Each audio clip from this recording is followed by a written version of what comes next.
Yeah, Hey we are live, guys, guys. yeah, welcome to another episode of Free Banter and Insights. We are here to discuss the latest game week review. I think in the last 2 days, I've come across a lot of Manu fans who finally started coming out of the closet. Pun not intended, but yeah, it's been a few good wins for them. I think 3 wins on the trot in the Premier League, which has not been done by Amorim in a long time. And at the other end of the spectrum, I think one of the worst weekends for a Chelsea fan, for let's say a City fan, and for most of the other clubs, a Liverpool fan. So I think this week we need to talk about a few things. One, shall we declare Arsenal the title winners already? Two, is this the best beautiful version of football wherein we see Sunderland and Bournemouth in the top four?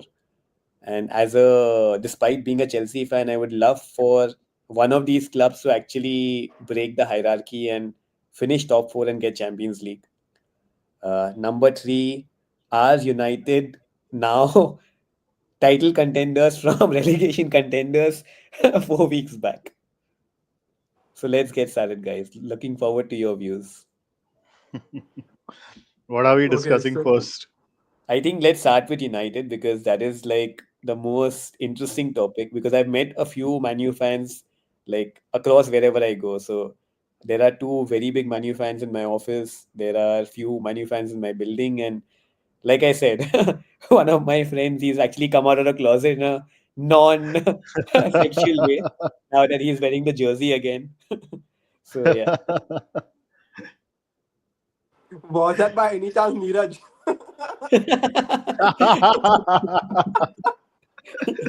I I haven't don't seen him think with he's a still jersey yet. proud to be like a United fan.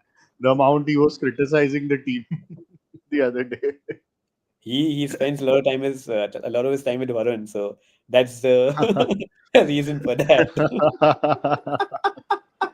Which Varun are we talking about? Haru Haru. Ah. Me. But yeah, I think let's start with United Manan and like very happy days personally for you. So you can maybe give a fan's view as well as a let's say a sobering view from an outsider. And take us through the game as well, the Brighton game. Yeah. So I think my view is going to be a sobered fans view anyway. Like I don't think my view is going to be like a very ecstatic, elated fans view.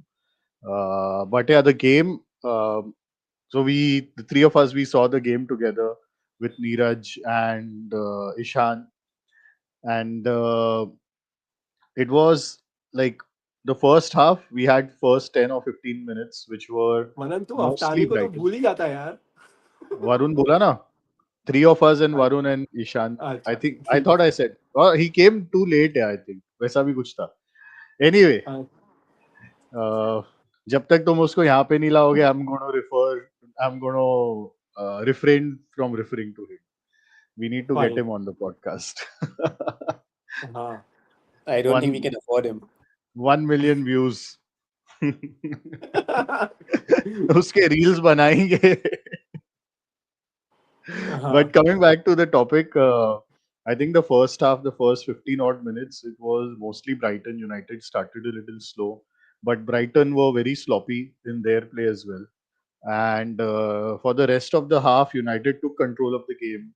There was a lot of like good, slick passing moves that were happening, led to two goals. One was a big deflection, but there were patterns being seen. There was like chemistry in there. And in the second half, it was more like a pinball game where like the ball was like it was very chaotic. There was no control from either side. Just like no one knew what was happening. I think a couple of substitutions by Amorim also contributed to that, especially taking Casemiro out. That led to United having less control of the game. But overall, and the great part was that after going 3-2 down, United held on, scored another, and like sealed the game. Whereas in the past 1 year or maybe a bit more than that, we would have conceded the third goal and drawn the game, possibly conceded the fourth goal and lost the game. So we've had a lot of points dropped due to late concession of goals. So overall, like of course it's a positive result, but I am not in that space where I'll think too far ahead. For me, it's just one game at a time. Try and continue building the momentum, improve the performances, and like forget about the table, forget about what every other team is doing or the results of every other team. Just focus on yourself and keep doing what you're doing, improving yourself. And then maybe in the last 2 months of the season, you can take stock of where you are and like maybe look at a bigger picture then. But right now there's so much fragility in the team, even despite the results that we've had in the past 3 game weeks, that like there's no reason to be elated. The table is so close. As we started the podcast saying that 3 weeks back we were relegation contenders and now we are touted to be title contenders, right? It's so stupid. Like there's like 5 points separating second to 10th or 12th or something like that. So I don't see any sense in that kind of a conversation. Fair enough. Yeah, I agree with you on the game. Yeah. The game was, I think, Brighton were a little disappointing according to me. Like, I think they played really under par in terms of, like, there were Baleba was really terrible. There were a couple of other players as well who didn't play up to the mark. Uh, this disappointing night from Brighton's point of view. I Great think finishing from Varun United. can spend an entire podcast discussing Baliba's performance. It was so bad, dude. True, true, true. He looked like a Literally, he did United player nothing from right two on the years day. So this was a perfect audition, right? Like on the one hand, he got his transfer value literally halved as the game progressed. Second, he proved to the United fans how bad he can be, so that you come in with lesser expectations. Yeah. Yeah. So I think it's just like his head is not there anymore after the summer of speculation. And as a professional, he'll need to learn how to deal with these things because he has a long career ahead and the Yeah. potential is there. And he needs to manage such kind of situations to fulfill his potential. Correct. Yeah, Varun, sorry, Let's continue. let's look at the couple of other interesting fixtures as well. No, no, Varun, no, Where I wanna add a few things here. So go very for it. unpopular opinion, but I honestly feel, and I have maybe seen about four Brighton games this season, maybe Uh, not 90 minutes, but like overall. And I feel this was one of the worst performances that I've seen from Brighton I in a agree. very long time. Not just Baleba, the entire team. Like from back to front, the way they usually play and how clinical they are, I think only Welbeck was the only player who kind of like he can stand up and said he had a good game. Otherwise, every single one had a very sorry game. Second, I think United were extremely blessed with the quality of finishing and the quality of specific players. The Cunha finish for the first goal was brilliant. The Fernandez, the Bruno, let's say dummy, and Embuemo's finishes were brilliant. And Lamens का जो save था when it was 3-2, again that was a very good save. So I think Yeah. individual uh, let's say performances kind of made the result go United's way. But honestly, I Hmm. didn't feel if United play this fixture, like let's say 5 times, I think they would not be winning more than once or twice. That was my view of this based on how I see Brighton play usually. Maybe a lower team, No. yes. No, I would disagree because like you don't know if Brighton are playing better, United also raise their levels, right? So all of these things kind of speculation like United played better against Sunderland, they played better against Arsenal, they played better against Liverpool also in a way. Very different style of game, but they played better there. So like I wouldn't agree to that United would win this 1 or 2 times out of 5. But definitely Brighton played very poor. So that was one. The second is, I think, one person who's very underappreciated or not in the limelight is Delit. I think he is someone who has been very consistent this season. And I think, I don't know about how the outsiders are perceiving him, but like I think a very good, solid performance from him as well. Like he always brings his A game. So yeah, He Leeds has was my been consistent. yeah He's the only player who's played every minute of the Premier EPL League. for Yeah, United this season. correct. And the three at the back helps him, I feel. Yeah, true. But yeah, overall, I mean, see, again, I will agree with UV that the finishing, that some of the individual finishing was brilliant, right? Like as he mentioned, like all the three goals, superb. Like I think, and I mean, most of them like long distance out of the box kind of a thing, almost kind of a thing. So Edge of I the think, yeah, box, out of the box. Yeah, yeah. yeah. Yeah, So that's what United paid for this season before the season started in the transfer window, where we were paying for players who would be like Mavericks and outperform their XG. And correct, finally, we are beginning to see that. Like Mbomo scored a few goals now in the past month. Chesko correct. scored a few goals in the past month. Cunha has now gotten off the mark with a very Cunha type of finish in a way. Yeah, So yeah, like I think that is required until proper patterns of play build up play is like more smooth, muscle memory is correct, there, like all the team sort of gels much better together. correct, correct, correct. Um, Talking about good signings to switching to a team where signings are not working at all, Liverpool, where they have signed 300 million plus players, but for some reason they are not clicking. So, you want to take this? The Liverpool game? The Liverpool game, yeah, I did not see it because I think it was too late, and I think all of us decided that after the Manu win, let us turn off the TV. And like the 1:30 kickoff is usually very very late. But from, let's say, the overall highlights which I saw, I think Brentford with some very good goals there. Igor Yeah, Thiago, he's come in and replaced the goals that were left behind very, very well. So you had Visa leaving, you had Mbuemo leaving, but yeah, a great job at getting these kind of players in now. And with Liverpool, I think Salah finally got a good goal at the end, so that was a positive for them because the finish was very clinical. But I think on the overall scheme of things, I think they need to kind of, let's say, understand what is working for them and what is not working for them, and maybe trade short term results instead of looking at things from a long term perspective. What I mean by this is, right now they have Salah, who last year was their player of the year. They need to find a way to get him back feeling his best. I know you've signed Words, you've signed Isak, you've got Ekatike, but I think a combination of Ekatike plus Salah is going to help them more than just giving Words his fair chances right now. So I think on the whole, it's concerning for Liverpool and more concerning that United are now above them, which no one would have even thought of. But yeah, yeah.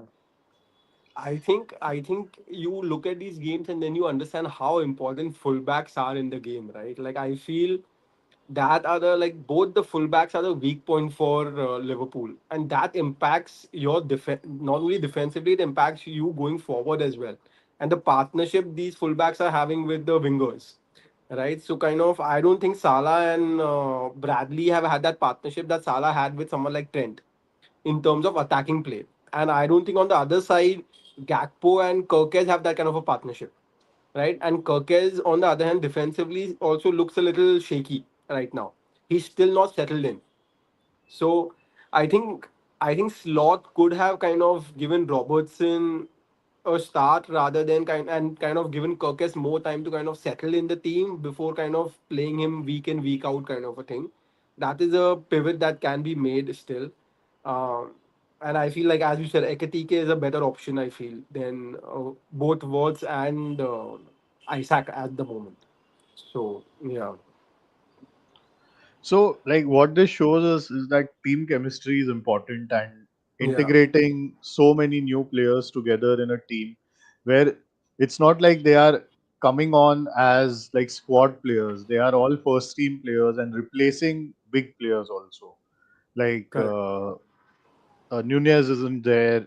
Jota unfortunately is not there. Trent has left, and then Wirtz has come in as like a new type of midfielder for them. So a lot of things have changed, and it takes time for a new team to come together.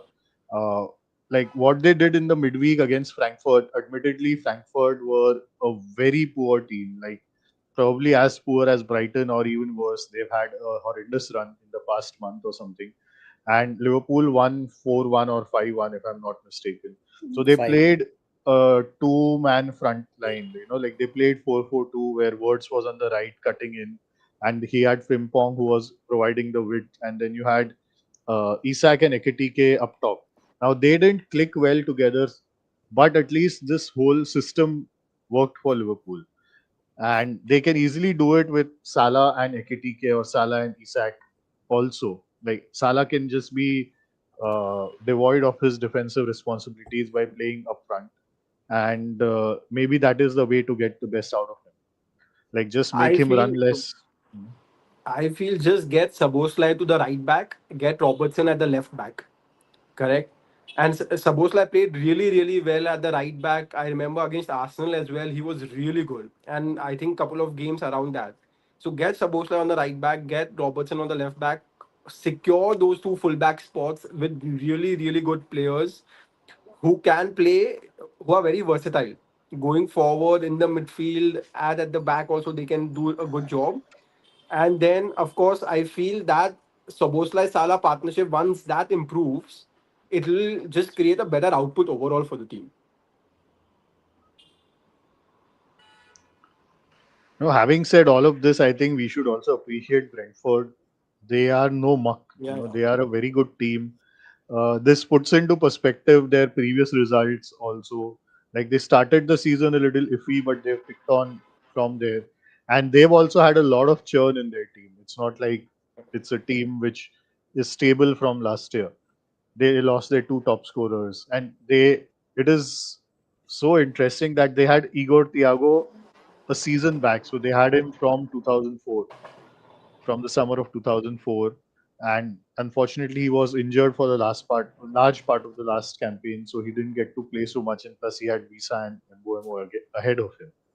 But like their planning is phenomenal. Like I guess they use data better than any other EPL team, maybe Brighton, but that's it.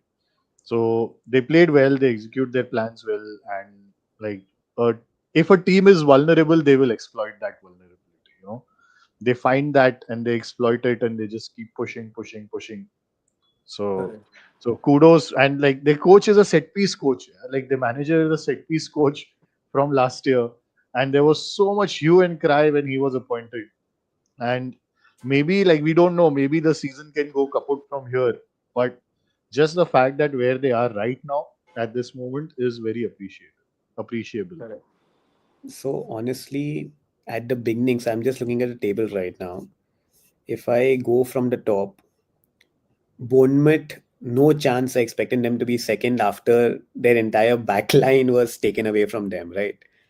Then Sunderland, a newly promoted team right now at 17 points, gives them the best chance of finishing at 43, 44 points, which is going to ensure their Premier League survival.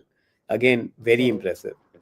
Brentford, I actually felt were relegation favorites because, like Manan mentioned, like Keith Andrews was a set piece coach. Thomas Frank took away everything that, anyone, everyone who wanted to join him, he kind of took them away from the club. So, Yeah. from that juncture to get him in, and then the way they are getting the points is really commendable. Yeah. And if we look at the bottom, unfortunately, I think Wolves and West Ham in particular, they're going to have a very difficult time. Wolves have 2 points out of nine. West Ham have 4 points out of nine, and yeah, very difficult for them to like come back from here. Yeah. No, true.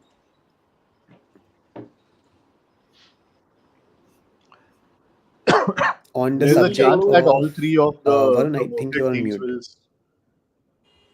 will. Can you uh, hear me? yeah, we can hear you. Yeah, I was saying there's a very strong possibility that all three promoted teams might stay back in the Premier League. this season. Correct. Again, it's Correct. too early to sort of make a concrete judgment on that, but the way they are playing, they seem to be strong. Correct. You want to run us through the Chelsea game? Uh, the which was a precursor to the United and the UV Aston. left as soon as we brought up the Chelsea game. You will like I want to talk about the Chelsea game.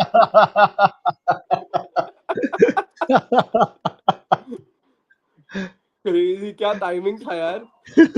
अरे वो plan था रे. UV, as soon as I told you to take us to the Chelsea game, you just went offline, man. I think it's a flight or fight response right now. So I missed the last, I think, 20 seconds. There was some glitch, but yeah. The Chelsea game was really looking forward to it. Now, I think from the starting lineup, everything was like, I think the best possible combination that you could put out. Uh, Garnacho scored a reasonably good goal. He got in one-on-one against his fullback, cut on his left, and drilled a ball hard towards the keeper. The keeper made an error, and it was 1-0. Yeah. Honestly, Sunderland deserve a lot of credit. They played really well. The stats will show that Chelsea dominated in terms of possession, 70% plus possession, more passes, a lot more passes, of course, and they had almost like what 15 shots. But the fact is that none of it was actually very threatening. And Sunderland used the long throw really well. Uh, they got their first goal via a long throw, and every time they got their long throw, I think it was a weapon that they used exceedingly well. So it was reminiscent of the old Stoke City team with Rory Delap. And other than that, I think in the game, Maresca got a few things wrong, maybe injury wise, or I don't know how to put it. But Jesse Achempong had one of the really good games that I have seen in the last, I think 5, 6 games, and he was taken off. Tosin was brought in, and the goal which eventually we conceded was because of a Tosin and Chaloba error. After the game, in fact, there is an association PGBOL, which is the refereeing association. So the head of that association came out and said that based on the VAR review, the goal should not have been given. But I think it would have been very unfair for Sunderland if the goal had not been given. As per the letter of the law, the Sunderland player was in the eye line, and that's why Sanchez did not move on one side or the other. But if you look at the facts, that the finish was so good that even if he had moved, he would not have been able to get there. So Sunderland well deserved the victory, and really good to see them second in the table. As far as Chelsea is concerned, I think the post-match interview was a bit revealing, wherein he mentioned that João Pedro and a few other players have been playing with knocks because they don't have the players who are fit right now. And Cole Palmer is again, let's say, his injury timeline has been increased significantly, so he will not be featuring till the end of this calendar year for sure. Uh, so in those terms, I am actually not like I don't mind seeing Chelsea lose a few games here and there. And even if they don't finish top four, I don't think it's like a waste of a season for us. But I would prefer the manager, let's say, giving I would say making the changes better. That was my feedback. I think, like I said, Pong was having a really good game. Getting him out and getting Tosin in was not the right thing to do. Similarly, early on in the season, we saw against Manu, wherein their two, like as soon as firstly Cole Palmer started the game, and as soon as there was a red card, we removed both our wingers, and then Cole Palmer had to be subbed. So I think the manager needs to like work on the substitutions a bit better this year, and like as a fan, I'm very happy to back him. I think he's doing a good job, and he will improve the players and he will improve himself. But I think we need to give it more time, and we should not have big expectations this season. Yeah, I think like all this talk of like you also having to sort of say that I back the manager, like चलो Amorim का फिर भी थोड़ा समझ में आता है, but I don't think it's ever reached a point this season where this kind of question should come on Amorim. Recently, this like after the result of Liverpool last weekend, there are a few Really? murmurs that I've like read that okay, a few places they are saying that Slot is sort of under pressure and all. This is so stupid, yeah. Uh, like a few bad results, a month of bad results is should not determine or influence a manager's position, especially at clubs like Chelsea, Arsenal, United, Liverpool, City, because like there's only so much that a new manager bounce can do for these clubs, and all of these clubs are in transition in a way. Like City is also in transition, Liverpool is in transition, Arsenal is the one sort of stable team, and then you can see it in their performances and the results more than the performances. United are sort of in an ongoing transition since a long time. Chelsea are in a transition. So it is so stupid for like media to and fans to just start questioning places of the manager. Like Maresca got you the Champions League last season. He won the Club World Absolutely. Cup, and he genuinely has a big injury list. No, So and like a I lot of said, key players are injured. I think he's doing a great job. It's just Hmm. he's also learning as a manager. It's his Hmm. first, let's say, managerial stint in a big team, and he Hmm. will learn from it.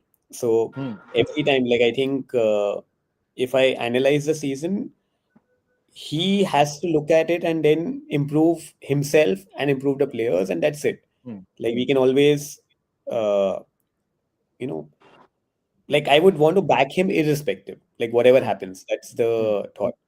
Wherein like you mentioned, right, a lot of media sources they come towards the manager first. Ki yaar, how can you lose against a newly promoted team at home? I don't think that is the right way of looking at a manager's performance. You have to look at it over a longer period of time, and you have to see the performances of the team. If the performance of the team is not coming, or let's say he is having a lot of issues with the players, then you can understand there's a need for a change. But I don't think that to be the case at all. Agreed. But Agreed. I love the meme that you sent. खड़ा that हूँ आज भी तेरे. That was was epic, dude. that was like a very apt thing. That was like the meme was from Premier League for India. So they have this channel wherein they combine Bollywood references or other Indian references for the Premier League. I don't know if you can show that here. Is it possible to stream that? नहीं नहीं, it will be Uh, difficult to stream that over here. Just put it on your phone and show it. ऐसे screen नहीं पे. I am on दिखेगा. my phone. हाँ, वो अच्छा, you're दिखेगा on भी your नहीं. phone. Okay, हाँ. okay, Yeah. okay. So, but yeah, forward it to Manan as well. I'll forward it right now. Yeah, yeah, yeah. Yeah, I'll show it. You should. that Yeah, was quite funny. yeah. I was looking at it and I was like, damn. What can I say after this? And like But all these honestly, yeah, managers are like relatively young, relatively new to big club management, so you need to give them time to grow into their that space also.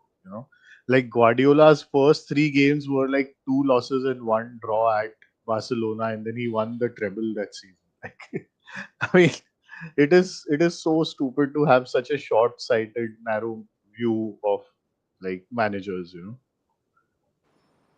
Manan, but I sent you honestly, I the. feel yeah, Wait, the see if you can open it Chelsea on your laptop. defense is the Chelsea's defense is not that solid. Yeah, I think a lot of Honest. work needs to go into the defensive. Like You sent me this. It's funny. You sent me this earlier. Yeah. Is there any way you can stream this on your I can laptop? show it on the screen. नहीं laptop पे तो मैं कैसे दिखाऊंगा? But I Because can if you, show it here. so just show let's it on say the screen. hypothetically, if you go on, okay,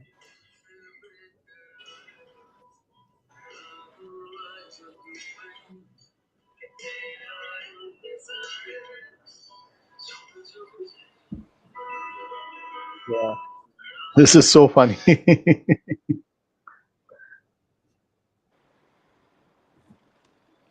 But yeah, it was. one more, just when we are doing this, right? I think there's so many times wherein we discuss a lot of memes here and there. Like in the from the next week onwards, I think we should dedicate like 2 or 3 minutes to just pick out the best memes that we have come across in that week and just tweet. Yes, There's a WhatsApp web for feature. sure. उसमें हम लोग उसको play कर सकते हैं. Yes, let's try and do that. Yeah. Let's try and we can comment on the memes. Yeah, of course. This was like I said, right? This was like this was funny because it's true. Because when you're seeing the goal, I don't know Literally, what yeah, is yeah. happening. Yeah, The fact that even he was allowed to get into the box, correct, and kind of take so much time. It was, yeah, yeah. Anyways, chalo, which was the next fixture that you guys want to discuss? Uh, so we've discussed. let's do the Newcastle Fulham and Everton Tottenham. If any of you guys actually saw those games. I didn't see those games, but essentially, I got a lot of points because of Van der Ven scoring 2 goals in Fantasy Premier League. So that was the highlight for me. सही है. But apparently Bruno Guimaraes played really, really well He in scored the the winning goal as Newcastle well. versus yes, scored the winning goal as well. Um, of course, as I said, like he's been a great player at Newcastle so far, and I'm a little surprised as to how still there and how other teams, bigger European teams, haven't actually come and actually taken him away from Newcastle. Uh, Actually, they have come in, but credit to Bruno Guimaraes, wherein so you guys know his story, right? I think we've discussed this in a previous podcast. His dad was a taxi driver. That's the reason why he wears the shirt number, and he is very loyal to the yeah, city of Newcastle for giving him that kind of love. So he yeah, has been very clear that he will leave only when Newcastle get an offer which they deem too good to turn down. So I think it's very correct. big credit to Bruno. He had a lot of opportunities to leave. ऐसा नहीं है कि people have not been in for him. No, but like no one has made that kind. Like no one has bid 100 million for him. Yeah, yeah. Like Newcastle would, like people are paying 100 million for so many other players. I think Bruno. So if you notice the like 100 million players who've been transferring in the past few years, I think the midfielders are the ones who are sort of giving you that kind of value. Like Declan Rice and Caicedo, they come to my mind. That these are the Yeah, two guys who are actually giving value to the clubs for paying that much money. Like the forwards are not really giving that value. The The problem, wingers are Manan, not is giving that value. Guimaraes is 28. Like he'll Huh, turn 28 in a month. So spending 100 million on a 28-year-old will practically have no but you resale could have value. spent it on when he was 26, not 2 years back. He was still that good 2 years back. Again, a no, but midfielder Yubi, 26.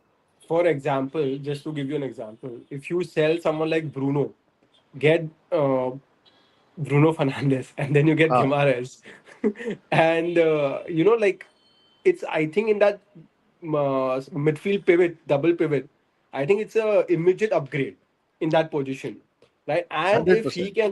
And if he can actually help you get Champions League, you recover your money, right? It's not that big a deal because Bruno was willing to go to Saudi for more than 100 million, I think, or close to 100 million, right? Could have invested that money and getting someone like Bruno Guimaraes. I think he would have been a great fit in that midfield. So I'll share one more story which I came across this week. It's about Peter Crouch, and I'll just see if I can get the facts correct. Just 1 second. Okay. So Peter Crouch was at Spurs when he was 28, and he had a relatively good start with Spurs. He eventually did not have the best second season, and then he was put up for sale. Now Stoke City came in for him. He turned 29 that season, and Tony Pulis, he was asked by the media, ki how can Stoke spend like upwards of 10 million at that point of time on a Peter Crouch who will have zero resale value. And Peter Crouch actually heard this, let's say, he came to the manager and he was like, are you sure you want to sign me, boss? Because I don't want you to lose your job over you signing me. So he's like, don't Correct. worry, you will keep us in the Premier League for the next 4 seasons. and you will pay your transfer fee tenfold. So this is an actual quote by Peter Crouch, which came across I came across this week. So that is a different way of the same story which you shared about getting Champions Correct. League and recovering your money. Correct. Correct. What were your thoughts on the Aston Villa versus Man City game? Did you guys happen to Again, watch it? no, I didn't see the game, but I actually wasn't surprised with the result because Villa have been playing much better. Last week, we saw one of the goals of the season in Buendia's finish with his left. And I think overall, Emery has gotten this team aligned again after the very poor start. So I wasn't very surprised that City did not win this game. Also, based on the reports which I read, City shifted back to their treble winning tactics in this game. And somehow it's not working for them because I think we've discussed this part before. Rodri, after his injury, is not the same player that he was earlier, right? And now you can't rely on a single pivot, whether it's Rodri or Correct. Nico Gonzalez or anyone. You require a two-man midfield who can actually, let's say, offer you a lot more than just a single-man pivot. And I think Arsenal right now are blessed with Zubimendi, and it's the same thing. If Zubimendi gets injured, then they have to again rely on Rice stepping back, and then you have to again reconfigure the entire team because a Norgard will not be as good as Zubimendi, of course. Correct. So, in the same manner, I think I wasn't really surprised. Like, of in this weekend, honestly, I was more surprised by Liverpool's loss to Brentford, where in I felt that was one fixture which they would have won for sure after the hammering of Frankfurt. But City one, I was quite prepared.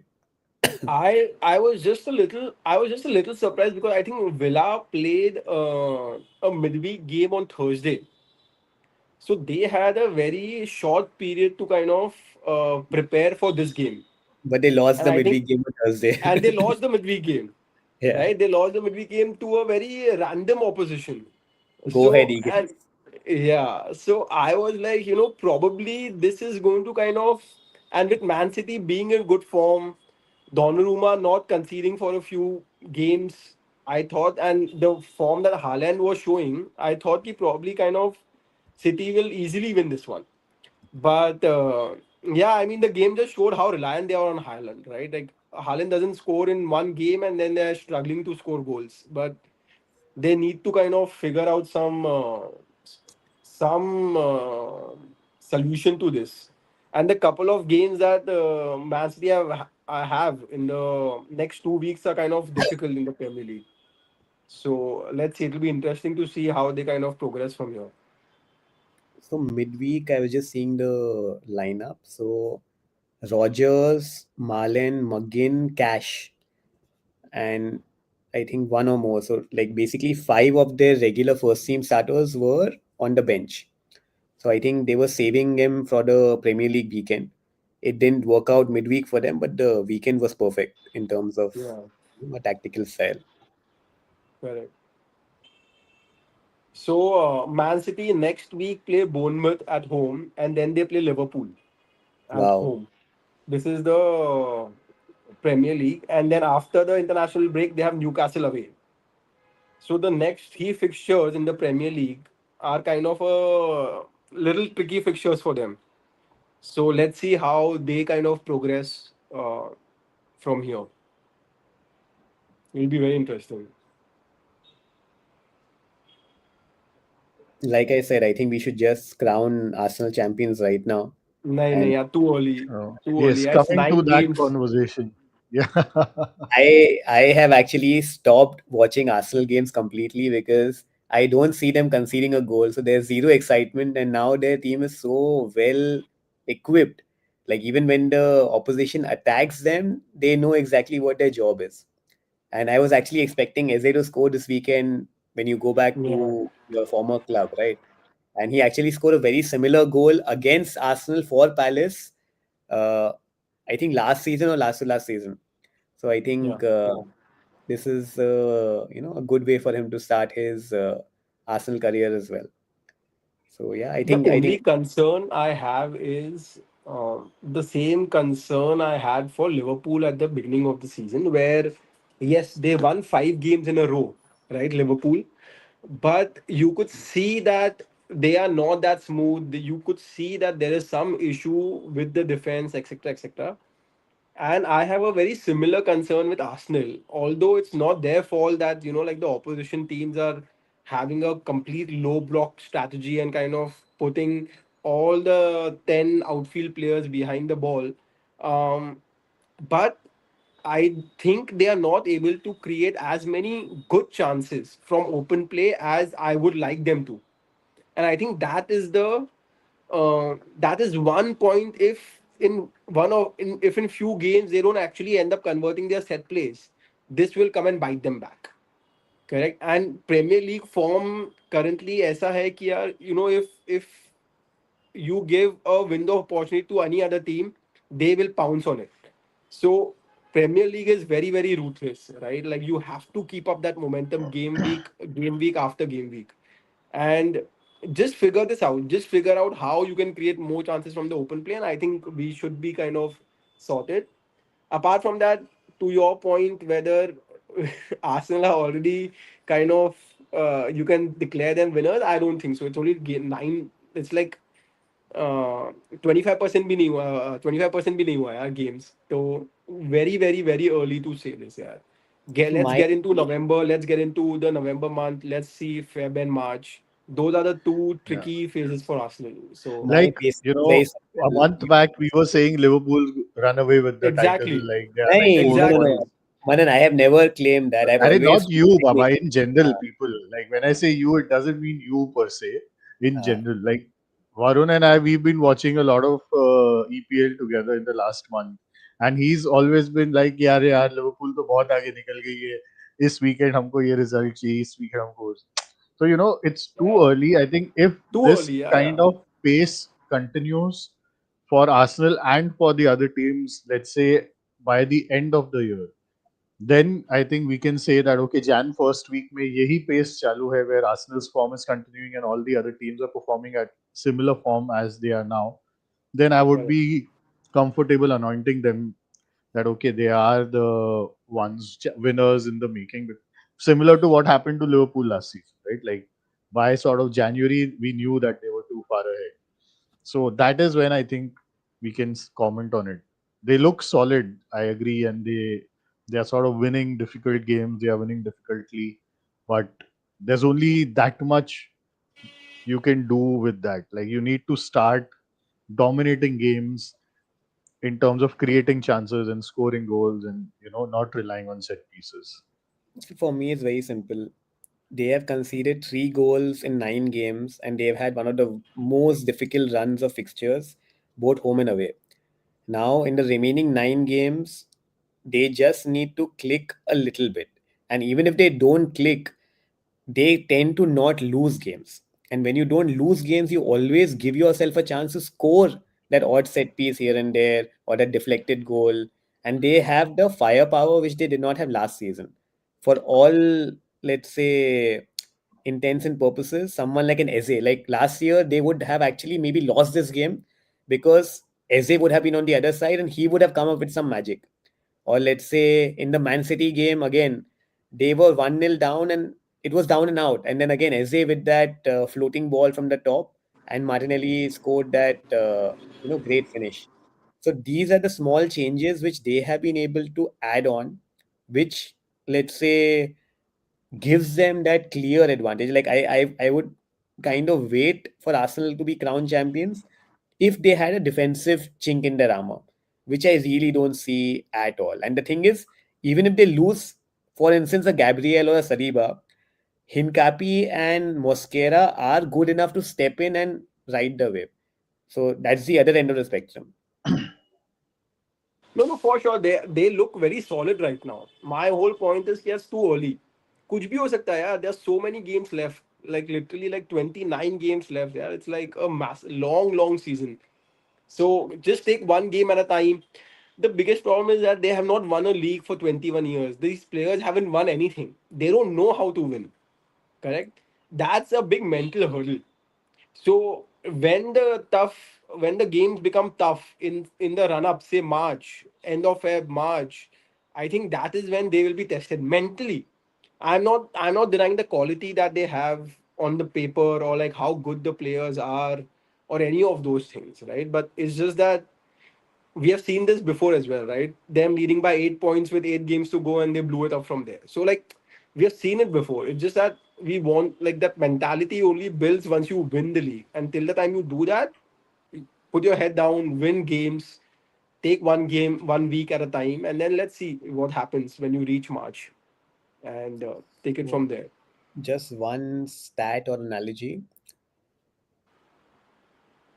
Arsenal under Arsene Wenger finished second 3 years in a row and then Yeah, won the league, wonder. Yeah, the Invincibles season.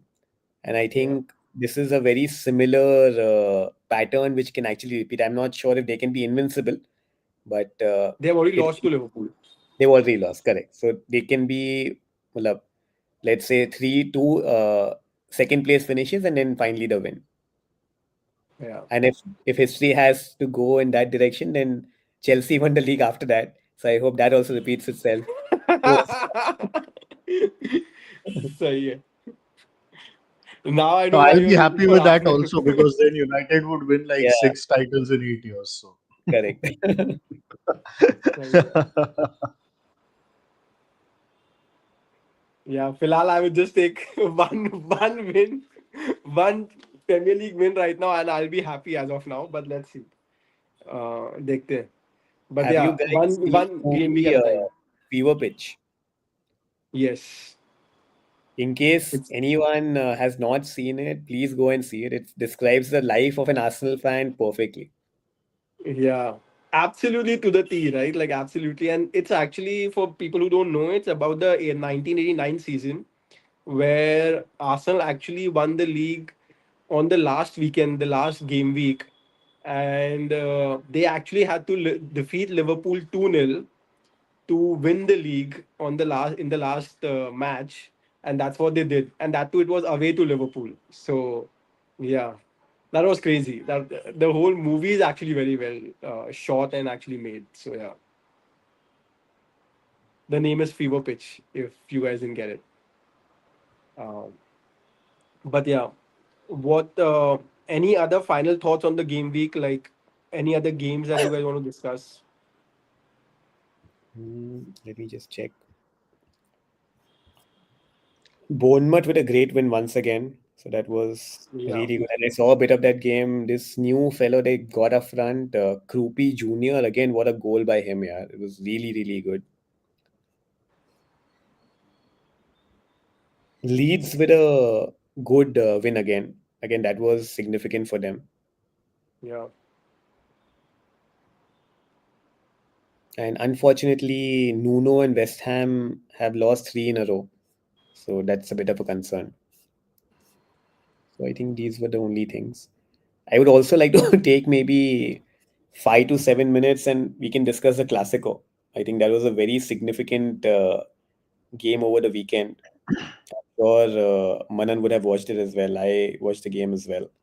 So, Manan, what's your No, take as I didn't see the game. I had some family gathering that evening, but I think it sort of is showing where both teams are at this season right now at this point. I mean, Barcelona have a lot of injury problems, and that shows in the squad that they are, or in the team that they are putting on the field. And last year, the same team with similar players was performing at a very high level. But this season, it seems that, like, maybe some teams have figured them out a bit more, and maybe just like the high intensity style has taken a little bit of a toll on them. Of course, the Club World Cup doesn't help in terms of having a proper preseason and like getting enough rest and everything. And also, I think it was a very critical win for Alonso because before this, he had two big games in his yeah, tenure. One was the Club World Cup semi-final against PSG, which he lost 4-0, and then one was the league game against Atletico de Madrid, which he lost 5-2. So this was like a big game, and this was the big game that matters in a way. And he needed a result. Like even if it was 1-0 scrappy, even that would have sufficed for him. Like just to sort of prove to the media, because the Spanish media is also notoriously very difficult uh, for Real Madrid and Barcelona managers. Um, so overall, I think like he sort of in a way, like Real Madrid did not offer any opportunity to Barcelona to get into the game. Even the goal was against the run of play, and after the goal, there was no moment where Real were threatened that okay, they'll like sort of draw the game or lose the game. Um, Bellingham showed up. Uh, like he performed, like he took the game under his control as he used to do in his first season. Then we didn't really see a lot of it last season.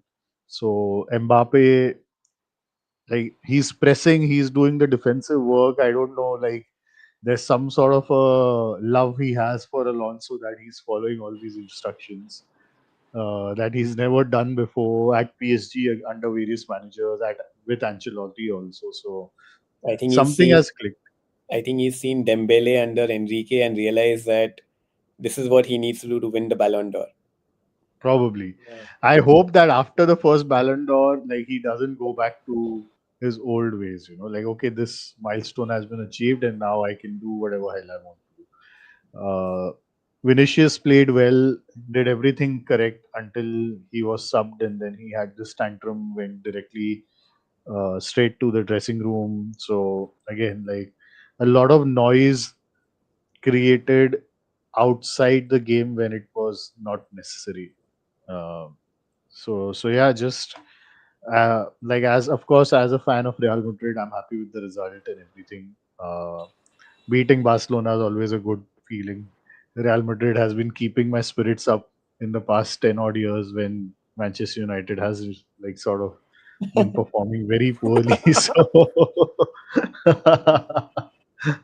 so yeah, But yeah, Madrid now 5 points ahead of Barcelona. Yeah. Like it's, I think yeah, it's a decent gap opening up right now. yeah. Also, the difference, like a big difference in the Spanish league, is that if you are tied on points, they count the head to head. They don't count the goal Correct. difference.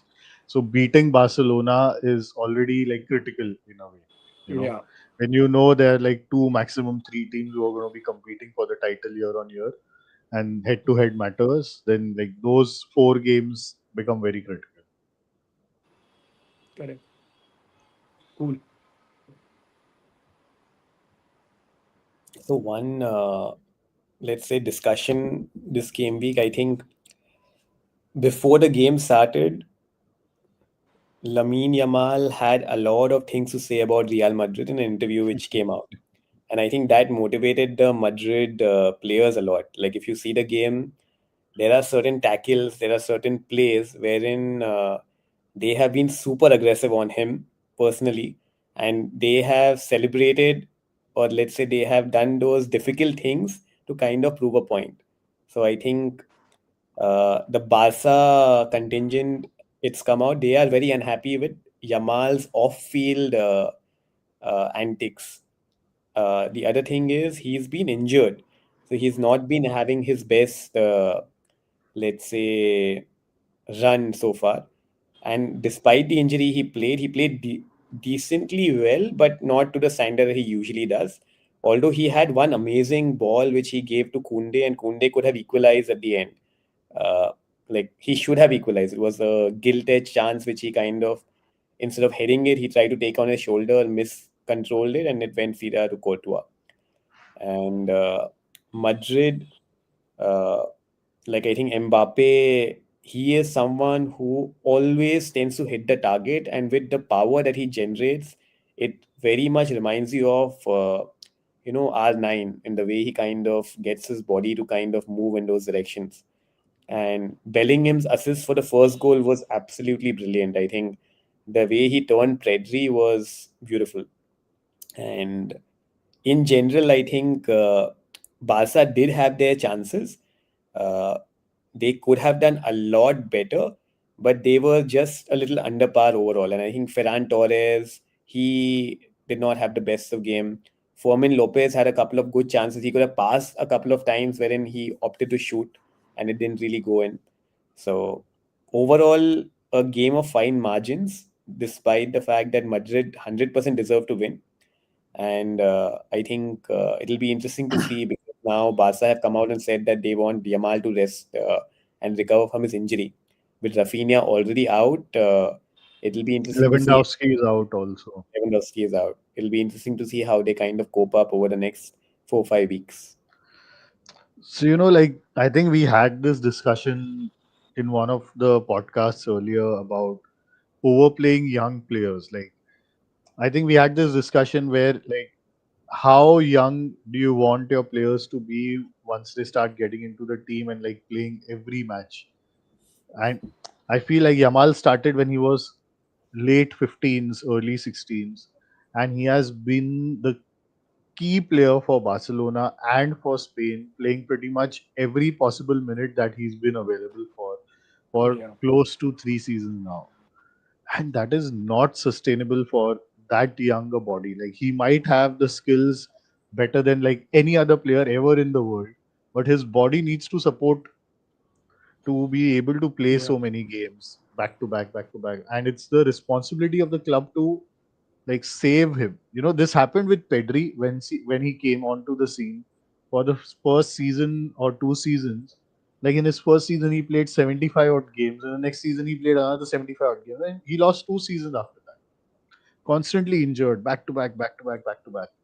And this, like, as someone who's like had a lot of injuries, it takes away like that life from you. Like, not just in terms of like, okay, you're 16, you can afford to miss 2 years, but it takes away the overall, like, reduces the amount of total playing life you have at the top.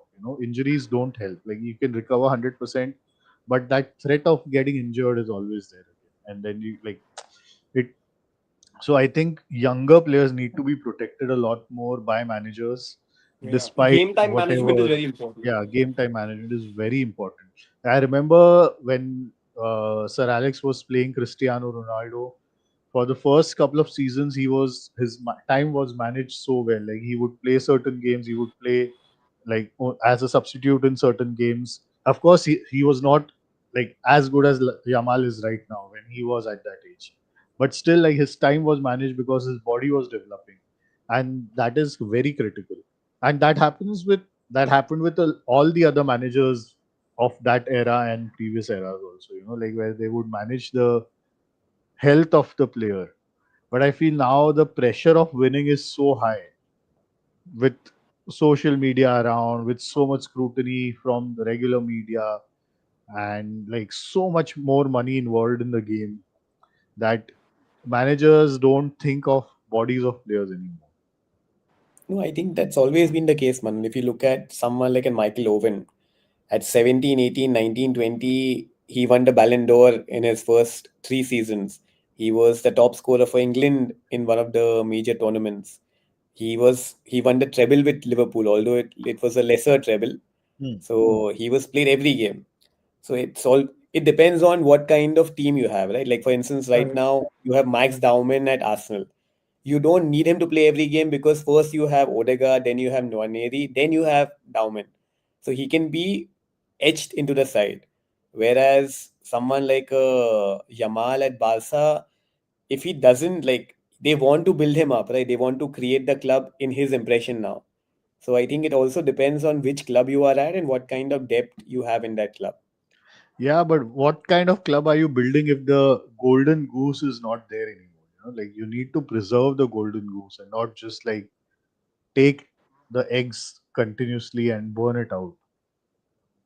वो Like, let's balance say, if हाँ. yeah, so that's what balance is important. You can't just play a 16-year-old for 70, 70, 80 games a season. Yeah. It's not possible. Like, the body will not support it. They also miss Rafinha, I think, in the game. Yeah. I think Rafinha provides them the cutting edge that I don't think Rashford can ever provide on that other side Rashford of actually the. wasn't bad. Again, Rashford was decent. Like last Champions League game and even this, like he's Yeah, been decently good. but against Madrid in a El Clasico, you don't need decent. You need players who can actually make a difference. So decent for an El Clasico is like a, No, no, I the mean, doesn't quality. work. Like honestly, Yeah, I'm telling you, the quality of this game. Like you see the Arsenal Liverpool game, you see the Liverpool to an extent United game, or any of these games, right? I think the standard and quality of this El Clasico was so far ahead. Like it was literally chalk and cheese. Like you could not imagine a Premier League game of this level at all. yeah, no, totally. Yeah, like it's yeah. Anyways, what else, guys? What else? What any other point of discussion from this game week? There were a lot of games across, but I think we can leave that for now. I think the highlight, I think we've kind of got through. Great, great. Let's wrap it up. Yes. Thanks for watching, everyone. Do let us know what you think about last week's fixtures. Um, hit the like button, subscribe, share, and we'll see you next week. Bye bye.